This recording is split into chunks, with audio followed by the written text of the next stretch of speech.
Bonjour Barbara Jaili. Alors, je ne vais pas faire comme si je ne te connais pas. Carl Paolo. Voilà. Donc, on se connaît depuis très longtemps. Bonjour aux téléspectateurs et téléspectatrices de Zouk Télévision. Alors, nous avons 25 minutes, c'est court, pour que tu te présentes, Merci. que les téléspectateurs et téléspectatrices de Zouk Télévision fassent connaissance, te connaissent, ou en tout cas pour ceux qui ne te connaissent pas encore, mais bon, tu es quand même une personnalité, et que tu présentes ton programme. Donc je vais te poser un certain nombre de questions, tu verras, c'est des choses assez simples, éventuellement te relancer, il y a deux petites questions peut-être un peu, disons, pour te taquiner quand même. Mais on va commencer tout d'abord, je vais te demander de te présenter, de nous dire un peu quel est ton parcours sur le plan professionnel, personnel, ton parcours politique. Bon, tu n'es pas une inconnue, ton père était maire d'Ajoupa-Bouillon, Édouard Jaili, bon. Donc voilà. Qu'est-ce que tu peux nous dire rapidement sur ça? Les 25 minutes, ça court vite. Oui, ça va vite. En tout cas, merci. Bonjour, Carl. Et bonjour aux téléspectatrices et téléspectateurs de Zouk TV. Donc, c'est vraiment un plaisir pour moi d'être là et puis d'avoir l'opportunité d'expliquer pourquoi je m'engage donc, dans cette élection législative des 11 et 18 juin. C'est la première fois que je me présente. Effectivement, en mon nom, on va dire, puisque l'année dernière, j'ai milité avec un groupe pour la CTM. Donc, j'ai 54 ans. Je suis mère de famille. Je suis maman d'une adolescente de 14 ans qui est en fin de collège. Et je suis martiniquaise. Je suis née ici. Je suis née à Fort-de-France. J'ai grandi entre Fort-de-France et la cité aux Anna Machel-Cher. Mes grands-parents sont de Fonlaillé. Mon père, donc, tu l'as rappelé, était conseiller général et maire d'Ajoupa-Bouillon pendant 24 ans. Et puis, donc, moi, j'habite Chelcher. Donc je suis assez enracinée dans la côte nord Caraïbe, avec quand même un ancrage aussi dans le centre du nord, qu'on va dire. Et c'est vraiment un territoire que j'aime particulièrement. Et aussi le nord Atlantique, je ne fais pas de démagogie, mais c'est vrai que j'ai eu l'occasion, par exemple, de travailler sur le Bélay, où j'ai eu l'occasion d'aller dans la campagne de Sainte-Marie, interviewer des ouvriers agricoles ou d'anciens ouvriers agricoles sur le Bélay. Donc je pense que cette zone de Martinique, c'est une zone qui m'est particulièrement familière, même si je suis aussi foyalaise, quoi. Je suis née, comme je dis, à Foyal même, et mes premiers mois ont été là. Alors, mon parcours professionnel en quelques mots, hein, tu as fait allusion à, si tu veux, un peu ma petite notoriété à l'échelle de notre département, de territoire. Je suis journaliste, j'ai fait des études de droit à Paris 1. Je suis revenue ici en 89 et j'ai commencé à travailler comme journaliste indépendante. J'ai travaillé donc en faisant de la communication institutionnelle, j'ai collaboré avec des mairies, avec le Lamentin, avec Ajoupa-Bouillon, avec la Chambre de métier, etc. Et puis après, j'ai participé au lancement d'ATV, Anti-Télévision, qui était la première chaîne locale. Voilà, et donc j'ai donc présenté un journal télévisé le 11 février 93. Et puis après, je suis partie, j'ai contribué au lancement d'une autre chaîne de télé. Finalement, j'aime bien lancer des choses, j'aime bien avoir des projets. Et en fait, porter un projet du début jusqu'à la fin. Donc, on a fait Trace avec Olivier, Géraldine Pamphile, Nadège Tubiana notamment, qui a été la première chaîne de télévision sur les cultures urbaines en France. Et donc, c'était une chaîne qui donnait de la visibilité à des gens qui n'en avaient pas et qui, pour autant, produisaient de belles choses, des choses au niveau culturel, musical, etc.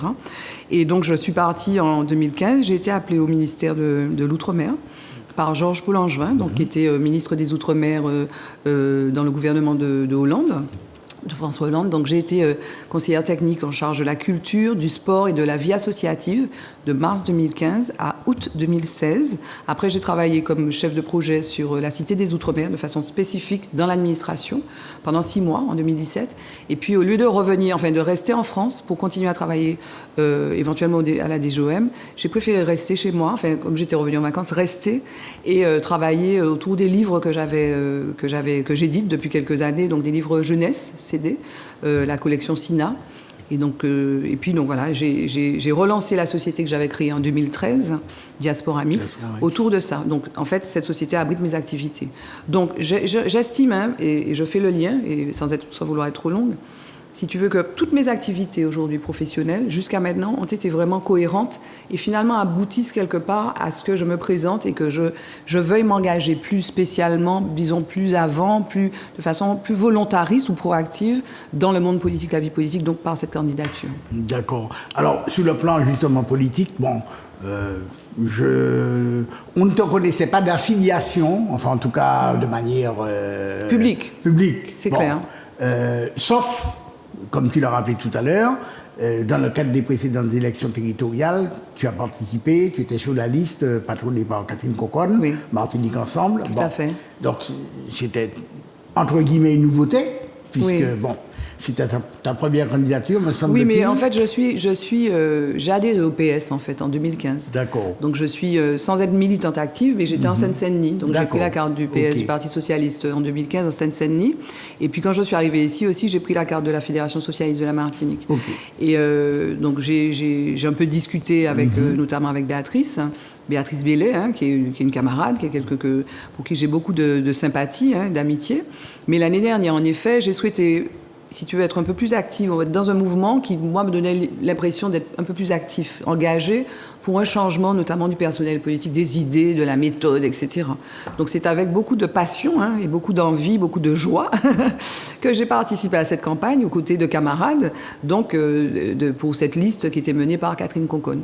Et c'est vrai que c'était la première fois que j'étais militante, mais en même temps, quand tu travailles dans un cabinet ministériel, par exemple, sur des sujets aussi importants que la mémoire, la culture, le sport, la vie associative, si tu veux, tu es de plein pied dans la politique. Et j'ai coutume de dire que c'est vraiment là, si tu veux, j'ai fait des études de sciences politiques, bon, ça fait longtemps, mais j'ai toujours eu un intérêt pour la politique, j'ai toujours voté, enfin voilà, si tu veux, la chose publique m'intéresse, mais c'est vraiment là que j'ai conçu, si tu veux, la nécessité, si on veut changer les choses, si on a la volonté d'agir et de changer les choses, je me suis dit, mais c'est vraiment là qu'il faut être. C'est-à-dire que c'est en politique, à l'action politique, dans le mouvement politique, l'action, et vraiment qu'il faut être, quoi, voilà. D'accord.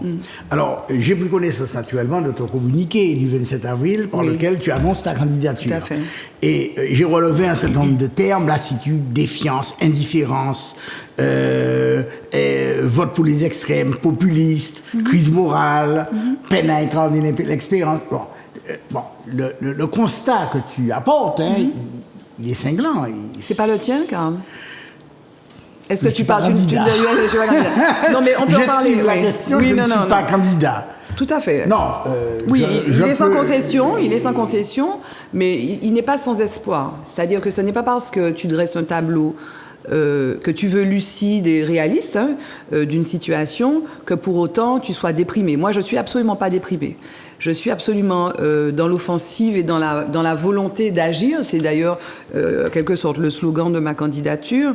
Et je pense que un tel, alors si tu veux, pour pouvoir se positionner, c'est vrai qu'il faut partir du constat, d'accord ? Donc il y a des éléments qui sont négatifs, il y a des éléments qui sont sombres, mais en même temps, c'est finalement le terreau d'une action qui peut être positive justement si on a envie d'agir, comme je dis, et si on veut se projeter vers l'avenir.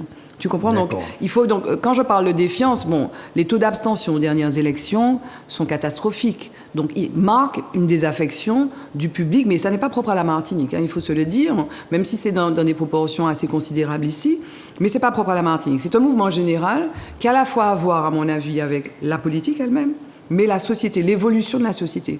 Aujourd'hui, les gens se déterminent plus par la façon dont ils consomment que par la façon même dont ils produisent ou la façon dont ils vont interagir avec les autres. Tu vois, donc on est d'abord individualiste, c'est le monde qui veut ça, c'est-à-dire qu'on est rentré dans cette ère de consommation qui détermine les identités.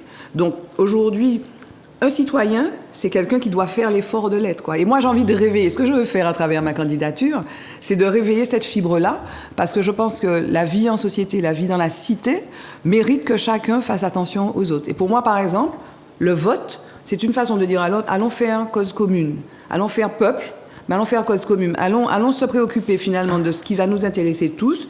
On n'est pas d'accord, on peut ne pas être d'accord, mais on peut en discuter et puis se mettre d'accord sur les modalités, si tu veux. Voilà. Alors, bon, tu as évoqué l'abstention, c'est vrai.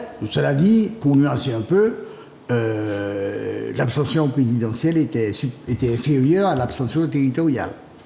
Oui, mais c'est généralement bon, ce qui peut paraître à un moment où beaucoup de gens, Martinique c'est en nous, enfin depuis 2009, il y a beaucoup de propos de ce genre qu'on entend de manière plus ou moins permanente. bon.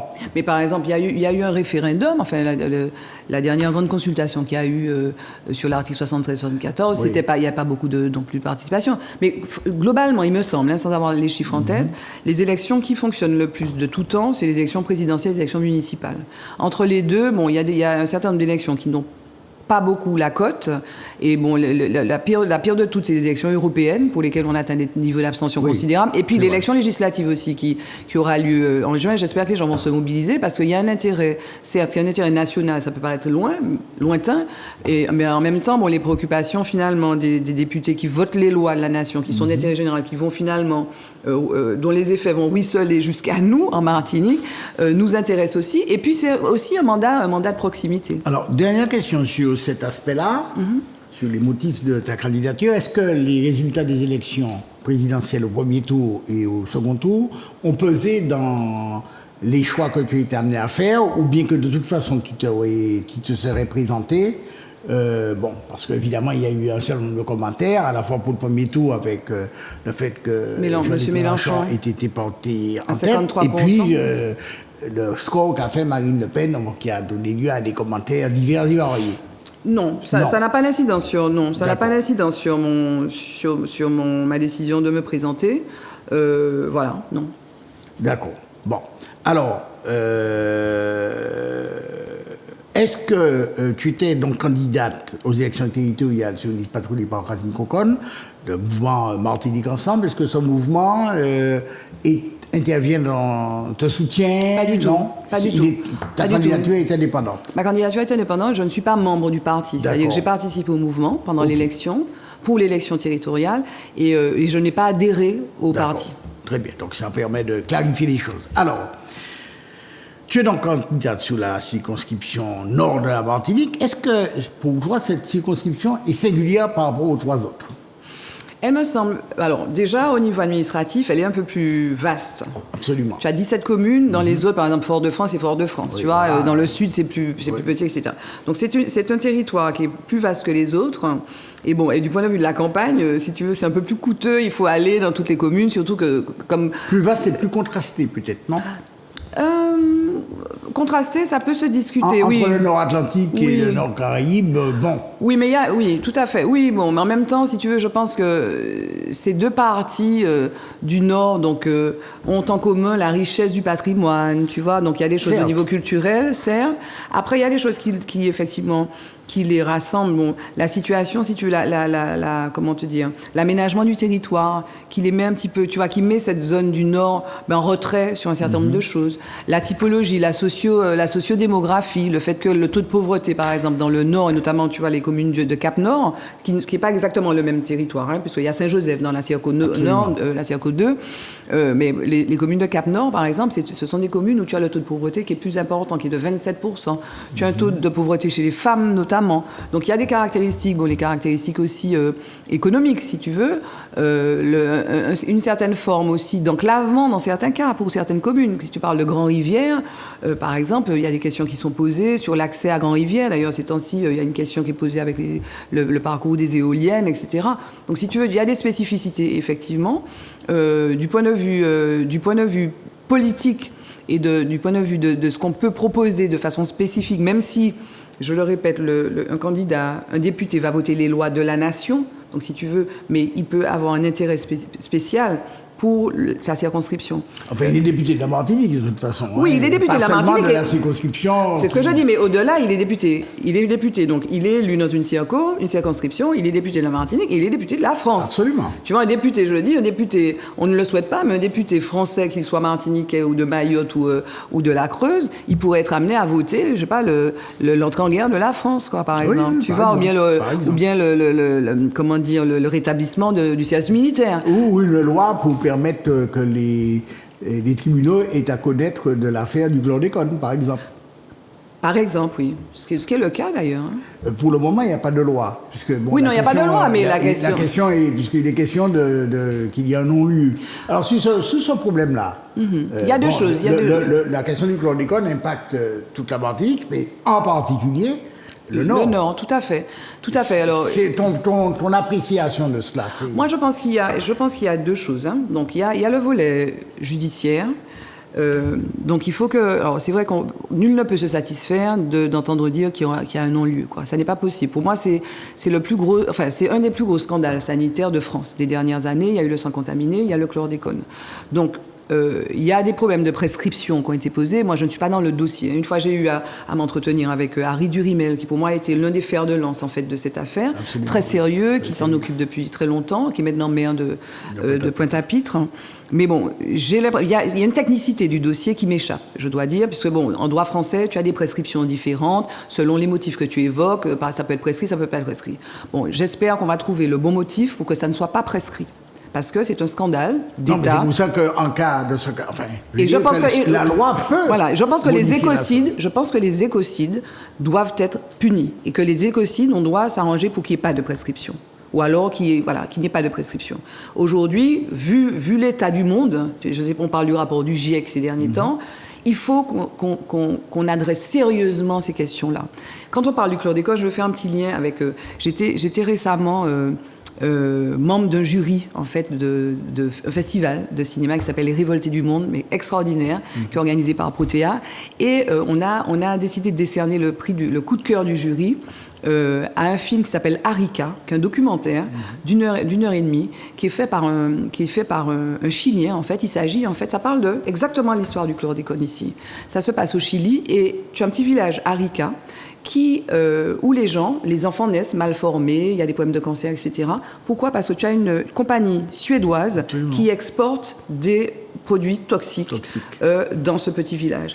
Et en fait, c'est exactement... Et alors, le documentaire qui a été fait sur plusieurs années te montre, si tu veux, le combat que mène cette communauté pour se faire entendre. Et à la fin du documentaire, après une action, deux actions, ils n'ont toujours pas gagné. Mais le combat est long et le combat continue. Je sais qu'il y a une action de groupe sur le chlordécone, qui est une autre façon d'aborder le problème. J'espère qu'elle ira au bout et que ça va effectivement déboucher sur quelque chose.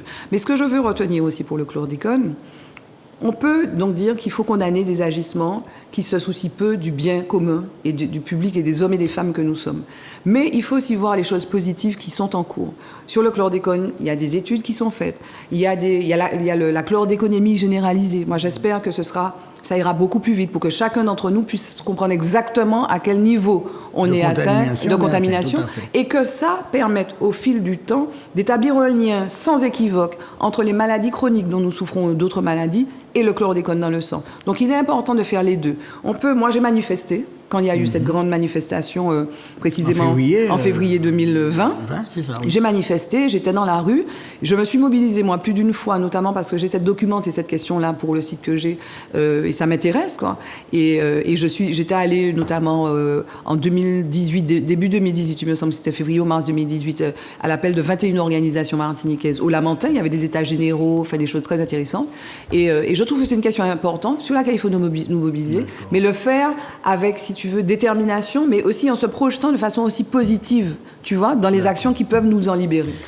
Alors, en dehors de cette question-là, on pourrait évoquer celle des sargasses aussi. Bon, oui, on peut parler de la santé en général aussi. La santé. Quels sont les principaux axes de ce que je veux faire. Voilà, tes propositions et sur lesquelles tu entends mobiliser les électeurs de la circonscription. Alors, il y a beaucoup de choses. Tu vois, il y a beaucoup de choses. Si tu devais en citer 3 ou 4. Alors, je vais continuer sur la santé. Je vais continuer sur la santé. Je pense que la santé, donc on a parlé du chlordécone, mais il y a toutes les maladies chroniques dont on souffre. Et si tu veux, donc il faut vraiment... intensifier, parce qu'il y a des actions qui sont menées, donc toutes les actions pour qu'on aille mieux, tout simplement, pour que les Martiniquaises, qu'ils soient grands, petits, aient moins de problèmes de diabète, de problèmes d'hypertension, d'obésité. Donc il faut vraiment qu'on se mobilise de façon très très très massive sur ces questions. Là, c'est une question de mode de vie aussi. Oui, voilà, mais si tu veux, la politique, c'est tout. La politique, c'est tout. Et la politique, si tu veux, un député seul ne peut pas faire, mais un député peut agir avec, un député peut faire attention aux lois. Par exemple, il y a la loi sucre de l'UREL qui n'est pas bien appliquée. Il faut s'en préoccuper de façon concrète. Il faut aller voir les gens qui sont censés, si tu veux, contrôler ces choses-là pour leur dire, messieurs, ça n'est pas possible. Et dans mon livre, par exemple, Martinique libre, où je fais le conseil, puis j'avance des pistes, des perspectives, je parle de ça. Je parle de 3 poisons. Il y a le chlordécone, il y a la vie chère, il y a le sucre. Le sucre, un député, clairement, il va faire le point, excusez-moi, la loi Lurel, elle est appliquée ou elle n'est pas appliquée? Si elle n'est pas appliquée, pourquoi? Si elle n'est pas appliquée, il faut qu'on fasse une autre loi, mais on l'a fait l'autre loi. Et si elle est appliquée, que c'est les administrations qui font pas ce qu'ils doivent faire, il faut que les administrations fassent ce qu'elles doivent faire. Donc il y a la santé, Il y a la santé, il y a la question des déserts médicaux, il n'échappe à personne qu'on a de gros problèmes. Moi, en tant que mère de famille, ou même en tant que Martiniquais, j'ai mal aux yeux, je porte des lunettes, où est-ce que je vais voir un ophtalmo? Il n'y a pas. Et dans le Nord, il y en a encore moins. Orthophoniste, il y a les problèmes dans les écoles, les enfants, les chefs d'établissement, les enseignants disent que les enfants doivent voir des orthophonistes dans le Nord, je parle du Nord. Où sont les orthophonistes? À quel moment on dit qu'il faut... Moi, je veux qu'on fasse un plan d'attractivité santé. Il y a des choses qui sont dans les tiroirs avec l'ARS. Il faut intensifier ça. Il faut le faire de façon, comment te dire, déterminée, proactive. Moi, je veux être une députée à 100%. Comme je dis, je n'ai aucun mandat électoral. Tu comprends? Donc je pars de zéro et je vais me dévouer à cette cause pour être non seulement un député qui ira à Paris voter les lois quand il faut y voter, on parle de santé, mais je vais continuer sur les autres thèmes, et qui soit dans sa circonscription pour aller voir les gens. Monsieur, pourquoi ça marche pas? Monsieur l'ARS, madame l'ARS, pourquoi ça fonctionne pas? Tu vois, c'est ça que j'ai envie de faire. Oui? Lorsque c'est pour aller un peu rapidement, parce que le temps passe, quand tu as évoqué tout à l'heure la question de la vie chère. Oui. Bon. Tu vois ça comment? Enfin, j'ai deux questions à te poser. La vie chère, la deuxième, sur non seulement les déserts médicaux, mais plus généralement le fait que le Nord, et le Nord-Caraïbes notamment, mais le Nord d'une manière générale perd ses habitants, la Martinique perd des habitants, et donc la circonscription dans laquelle tu te présentes perd beaucoup d'habitants, peut-être plus que les autres. Bon. Est-ce que tu as des propositions? Mais par exemple, déserts médicaux. Quand tu es dans un comment te dire, un bassin de vie qui n'a pas de médecin. Oui, c'est clair. Mais tu restes pas. Donc il faut être proactif par rapport à ça. Je n'ai pas la solution là, mais il faut agir pour qu'il y ait des médecins qui viennent. Si tu veux, donc si tu dis quel est l'objectif? L'objectif c'est qu'il y ait des médecins. Quelles sont les voies et moyens pour y arriver? On se donne les voies et moyens. Mais il faut que quelqu'un le dise de façon audible et de façon presque énervée. Dans certains cas, on est énervé. Ça marche, mais il faut s'énerver un peu peut-être. Tu vois ce que je veux dire? Il faut s'énerver plus longtemps. Ou plus longtemps. L'énervement a tendance à peut-être être un peu ponctuel, non? Non, mais là, en l'occurrence, il s'agit de notre santé, si tu veux. Santé, donc il faut effectivement des équipements pour que les gens fassent du sport. Il faut faire de l'information. Mais je te dis la question des médecins qui doivent être à tel endroit. Il faut trouver les moyens. Il y a des gens, il y a d'autres régions qui trouvent la solution. Donc la question de la santé est pour moi importante. La question de l'éducation aussi est importante. Tu parlais de la vie chère. La vie chère, si tu veux, donc il y a des choses qu'on peut voter. Bon, il y a des chèques, des indemnités ou des chèques pour pouvoir compenser l'inflation, etc. Enfin, il y a quelque chose qui s'est passé très récemment, oui, et qui amène tous les Martiniquais à se poser une question simple. Comment un opérateur comme Free peut venir avec un abonnement à 9,90 €, moins de 10 € quand tous les autres, pour le même type d'abonnement, sont à quasiment 60 €, voire plus. Tout à fait. Et je veux dire, il y a soit Free va à perte, ce qui est interdit, et donc il y a, je veux dire, il est peut-être, M. Xavier est peut-être un philanthrope, ce que je ne crois pas, soit il y avait un peu d'exagération dans les tarifs. Un peu, c'est un euphémisme. Moi, ce que je dis... un peu pour ne pas me faire poursuivre par qui que ce soit. Non, on est des vaches à lait. Il faut... D'accord. Mais alors, par rapport à ça, je dis... Les gens ont l'impression de se faire escroquer, couillonner, tromper en permanence. Moi, ce que je veux, et je l'ai écrit dans mon livre, et je pense qu'il faut aller chercher les causes, je veux de la transparence. J'ai besoin de comprendre. Je dis pas que on m'escroque. Je dis pas ça forcément, puisque je sais pas comment le truc est constitué. Tu vois ce que je veux dire? Quand tu vas sur le site de la SAR, on a beaucoup parlé du bidon de gaz. Tu vois qu'il y a une partie distribution. Qu'est-ce que ça veut dire, distribution? Là, il y a une mission de l'inspection générale, Bercy, qui va... Normalement, il me semble que le dossier, le rapport devrait être livré dans pas longtemps. Il faut qu'on comprenne ce qu'il y a dedans. Une fois qu'on a compris, si effectivement... Mais ça paraît quand même bizarre. Non, attends. En permanence, on a besoin de... Ce sont des choses qui sont pas nouvelles. Non. Oui, mais est-ce qu'il y a des gens qui poursuivent tu sais, en journaliste, tu as le droit de suite, tu sais. Oui, tu poses une question, tu la reposes. Tu n'as pas répondu, on la repose une troisième fois, quatrième fois, 5 fois. Quand tu vas dans des procès, les avocats qui veulent qui veulent comprendre la réalité, ce qui s'est passé, ils posent la question 10 fois. Il faut poser la question 10 fois, mais il faut que des gens le fassent. Si tu veux, donc il faut que tu aies des personnes qui, comme moi, doit le faire.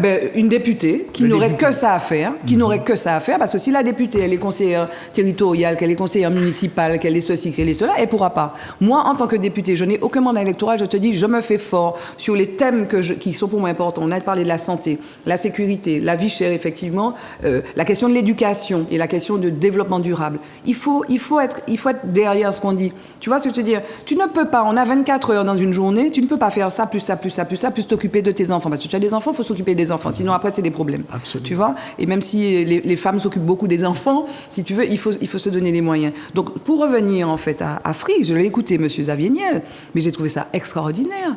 Donc, il est fort peu probable que M. Niel commercialise une offre et puis se dise qu'il va perdre. En revanche, il dit... Il a une vision, effectivement, qui est pas forcément... Enfin, qui est une vision qui est... Bon, en même temps, c'est de bonne guerre, hein, il vend son produit, mais qui a une vision qui est au service aussi du consommateur, en disant, arrêtez de vous faire avoir. Moi, ce que je veux comprendre, c'est comment se constituent les prix. Comment se constituent les prix? Aujourd'hui, il n'y a pas de visibilité suffisante sur la constitution des prix. Et je rajoute, s'il te plaît, et si tu permets, Karl, des marges. Tu comprends? Aujourd'hui, moi, je te dis, une fois, j'ai fait une course, je suis revenue de l'aéroport, j'ai pris ma voiture avec ma fille, on est arrivé chez nous, j'ai halluciné de voir le compteur tourner vite. Comment est constitué? Qu'est-ce que ça veut dire? Alors, peut-être, il y a une explication. J'aurais voulu juste qu'on me dise comment est constitué le prix, effectivement, d'un yaourt. Comment est constitué le prix de mon forfait, télé, etc. Les œufs sont chers en Martinique. Le prix des œufs. Le prix des œufs. Alors les œufs, ils sont produits ici pour la plupart. Voilà. Mais ils restent chers. Mais voilà, donc il y a aussi, si tu veux, et d'ailleurs, dans quelque part, tu sais, dans cette défiance dont je parlais, qui est pas seulement à l'égard d'ailleurs des politiques, hein, il y a le fait que tu ne connais pas, tu ne comprends pas, tu vois. Donc il y a vraiment un enjeu à ce qu'il y ait plus de transparence en fait sur les prix, la constitution des prix. Il y a un problème que le Nord Caraïbes et le Nord Atlantique connaissent, hein, c'est ce problème de retrait de trait de côte, d'érosion. Donc tu as parlé de développement durable. C'est vraiment un problème préoccupant, puisqu'il y a des communes qui vont être... c'est pas une nouveauté. Hein. Moi, je me rappelle de cette Marie qui a déménagé de son fond de mer pour créer le quartier qu'on appelle Villeneuve. Hein. On a transféré une partie de la population de ce côté-là pour laisser libre la façade maritime du côté du Tombolo. Bon, est-ce que ça aussi c'est une préoccupation pour essayer de stabiliser la côte et éviter que les gens... Alors, je pense qu'il faut... il faut effectivement qu'on soit tous au fait de ce que c'est. Il me semble que Cap Nord, dans le cadre du SCOT, il me semble qu'il y avait une étude qui avait été menée sur la perception précisément de ces problématiques-là. Les gens ne s'en préoccupent pas. Ils ne savent pas ce que c'est. Donc je pense qu'il y a un gros défi. Tu vas tout à l'heure parler de la constitution du prix. Globalement, on a ce défi aussi de faire savoir, tu vois, de communiquer, de faire comprendre ce que c'est. Au niveau des aménageurs, mais effectivement, certaines villes sont déjà engagées d'ailleurs dans une prospective, par exemple une vision de le Prêcheur l'a fait, le Carbet l'a fait, Trinité aussi s'est engagée sur cela, et c'est très intéressant. Il faut qu'on change notre façon d'habiter notre île. Et donc, ça contraint effectivement les aménageurs. Eh bien, notre émission est quasiment terminée. C'est une blague? Mais oui, malheureusement. Donc, nous aurions pu encore continuer cet échange encore bien longtemps. Je vais d'abord te remercier pour ces quelques explications, mais j'espère qu'il y en aura d'autres. Et puis, je remercie nos téléspectatrices et téléspectateurs d'avoir bien voulu suivre cet échange en espérant que ça va les motiver pour écouter ce qui se passe dans la campagne, notamment pour ceux de ta circonscription, et puis tous les autres aussi, puisque vous êtes quand même assez nombreux. J'ai l'impression, je peux rajouter quelque chose? Je t'en prie. Oui. J'ai l'impression qu'on est moins nombreux que la dernière fois. On parle d'une quarantaine de personnes. Pour le moment, et pour le coup, je trouve que c'est bien. Je trouve que c'est sain. Je trouve qu'un citoyen comme moi, sans étiquette, sans parti politique, mais sans aucun mandat électoral pour être disponible, veuille s'engager effectivement au service de sa communauté. Moi, je n'ai pas à critiquer ça. Je trouve que c'est bien et au moins les gens ont le choix. Alors, effectivement, à charge pour chacun des électeurs, chacune des électrices, à aller voir les professions de foi, écouter effectivement, mais c'est un moment quand même de vitalité démocratique, moi qui me paraît très intéressant parce qu'on parle du pays en fait. On parle du pays et puis c'est bien, là on a parlé du fond Et je veux rajouter, si tu permets, Karl, que au-delà des thématiques qui me sont chères, je l'ai dit, éducation, santé, sécurité, développement durable, économie, il y a les valeurs aussi qui me paraissent essentielles, les valeurs de respect, les valeurs de solidarité, de responsabilité, de travail. Voilà, ce sont des choses, si tu veux, sur lesquelles, quand je vais rencontrer les gens, eh ben, j'insiste un peu en les écoutant. Voilà. En tout cas, merci pour l'invitation. C'est nous qui te remercions. Merci bien, super. À bientôt. Au revoir. Ah, voilà. Au revoir. Au revoir.